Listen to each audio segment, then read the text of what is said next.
सियावर रामचंद्र की जय। मेरे प्यारे देशवासियों, राम राम। जीवन के कुछ क्षण ईश्वरीय आशीर्वाद की वजह से ही यथार्थ में बदलते हैं। आज हम सभी भारतीयों के लिए, दुनिया भर में फैले राम भक्तों के लिए ऐसा ही पवित्र अवसर है। हर तरफ प्रभु श्री राम की भक्ति का अद्भुत वातावरण, चारों दिशाओं में राम नाम की धुन, राम भजनों की अद्भुत सौंदर्य माधुरी। हर किसी को इंतजार है 22 जनवरी का, उस ऐतिहासिक पवित्र पल का। और अब अयोध्या में रामलला की प्राण प्रतिष्ठा में केवल 11 दिन ही बचे हैं। मेरा सौभाग्य है कि मुझे भी इस पुण्य अवसर का साक्षी बनने का अवसर मिल रहा है। ये मेरे लिए कल्पनातीत अनुभूतियों का समय है। मैं भावुक हूँ, भाव विह्वल हूँ। मैं पहली बार जीवन में इस तरह के मनोभाव से गुजर रहा हूँ। मैं एक अलग ही भाव भक्ति की अनुभूति कर रहा हूँ। मेरे अंतर मन की ये भाव यात्रा मेरे लिए अभिव्यक्ति का नहीं, अनुभूति का अवसर है। चाहते हुए भी मैं इसकी गहनता, व्यापकता और तीव्रता को शब्दों में बांध नहीं पा रहा हूं। आप भी भली भांति मेरी स्थिति समझ सकते हैं। जिस स्वप्न को अनेकों पीढ़ियों ने वर्षों तक एक संकल्प की तरह अपने हृदय में जिया, मुझे उसकी सिद्धि के समय उपस्थित होने का सौभाग्य मिला है। प्रभु ने मुझे सभी भारतवासियों का प्रतिनिधित्व करने का निमित्त बनाया है। निमित्त मात्रम भव सव्यसाचिन। ये एक बहुत बड़ी जिम्मेदारी है। जैसा हमारे शास्त्रों में भी कहा गया है, हमें ईश्वर के यज्ञ के लिए, आराधना के लिए स्वयं में भी दैवीय चेतना जागृत करनी होती है।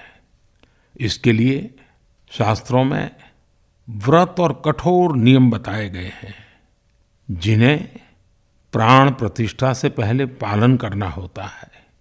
इसलिए आध्यात्मिक यात्रा की कुछ तपस्वी आत्माओं और महापुरुषों से मुझे जो मार्गदर्शन मिला, उन्होंने जो यम नियम सुझाए हैं, उसके अनुसार मैं आज से 11 दिन का विशेष अनुष्ठान आरंभ कर रहा हूं। इस पवित्र अवसर पर मैं परमात्मा के श्री चरणों में प्रार्थना करता हूं, ऋषियों, मुनियों, तपस्वियों का पुण्य स्मरण करता हूं और जनता जनार्दन जो ईश्वर का रूप है, उनसे प्रार्थना करता हूं कि आप मुझे आशीर्वाद दें, ताकि मन से, वचन से, कर्म से मेरी तरफ से कोई कमी ना रहे। साथियों, मेरा ये सौभाग्य है कि 11 दिन के अपने अनुष्ठान का आरंभ मैं नासिक धाम पंचवटी से कर रहा हूं। पंचवटी वो पावन धरा है जहां प्रभु श्री राम ने काफी समय बिताया था।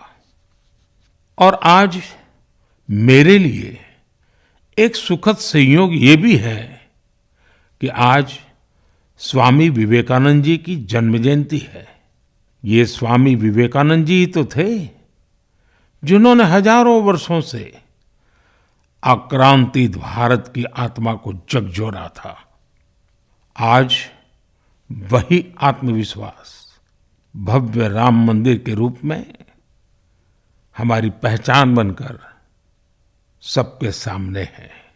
और सोने पर सुहागा देखिए, आज माता जीजाबाई जी की जन्म जयंती है। माता जीजाबाई जिन्होंने छत्रपति शिवाजी महाराज के रूप में एक महामानव को जन्म दिया था। आज हम अपने भारत को जिस अक्षुण्ण रूप में देख रहे हैं, इसमें माता जीजाबाई जी का बहुत बड़ा योगदान है। और साथियों, जब मैं माता जीजाबाई का पुण्य स्मरण कर रहा हूँ तो सहज रूप से मुझे अपनी माँ की याद आना बहुत स्वाभाविक है। मेरी माँ जीवन के अंत तक माला जपते हुए सीताराम का ही नाम भजा करती थी। साथियों, प्राण प्रतिष्ठा की मंगल घड़ी, चराचर सृष्टि का वो चैतन्य पल, आध्यात्मिक अनुभूति का वो अवसर, गर्भगृह में उस पल क्या कुछ नहीं होगा। साथियों, शरीर के रूप में तो मैं उस पवित्र पल का साक्षी बनूंगा ही, लेकिन मेरे मन में, मेरे हृदय के हर स्पंदन में 140 करोड़ भारतीय मेरे साथ होंगे। आप मेरे साथ होंगे, हर राम भक्त मेरे साथ होगा और वो चैतन्य पल हम सबकी साझी अनुभूति होगी।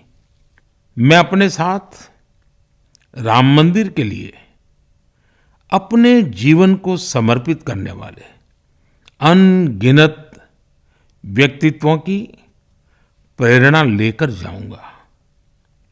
त्याग तपस्या की वो मूर्तियां, 500 साल का धैर्य, दीर्घ धैर्य का वो काल, अनगिनत त्याग और तपस्या की घटनाएं, दानियों की, बलिदानियों की गाथाएं, कितने ही लोग हैं जिनके नाम तक कोई नहीं जानता, लेकिन जिनके जीवन का एकमात्र ध्येय रहा है भव्य राम मंदिर का निर्माण।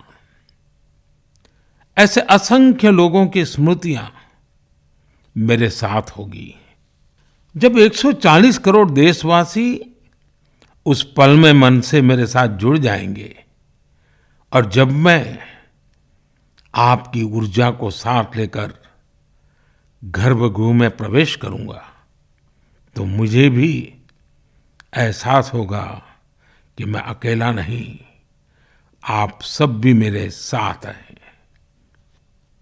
साथियों, ये 11 दिन व्यक्तिगत रूप से मेरे यम नियम तो है ही, लेकिन मेरे भाव विश्व में आप सब समाहित है। मेरी प्रार्थना है कि आप भी मन से मेरे साथ जुड़े रहें।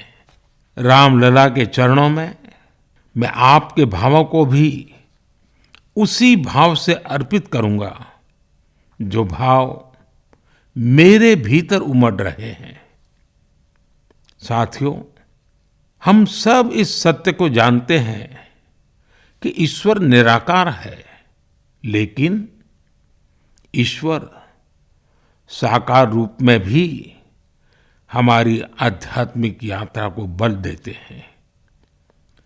जनता जनार्दन में ईश्वर का रूप होता है, ये मैंने साक्षात देखा है, महसूस किया है। लेकिन जब ईश्वर रूपी वही जनता शब्दों में अपनी भावनाएं प्रकट करती है, आशीर्वाद देती है, तो मुझ में भी नई ऊर्जा का संचार होता है।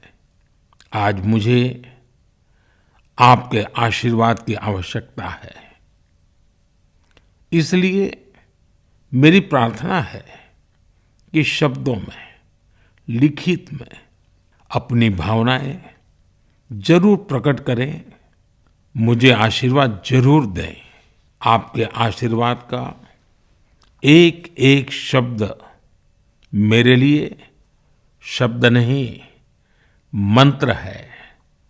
मंत्र की शक्ति के तौर पर वो अवश्य काम करेगा। आप अपने शब्दों को, अपने भावों को नमो ऐप के माध्यम से सीधे मुझ तक पहुंचा सकते हैं। आइए हम सब प्रभु श्री राम की भक्ति में डूब जाएं। इसी भाव के साथ आप सभी राम भक्तों को कोटि कोटि नमन। जय सिया राम, जय सिया राम, जय सिया राम।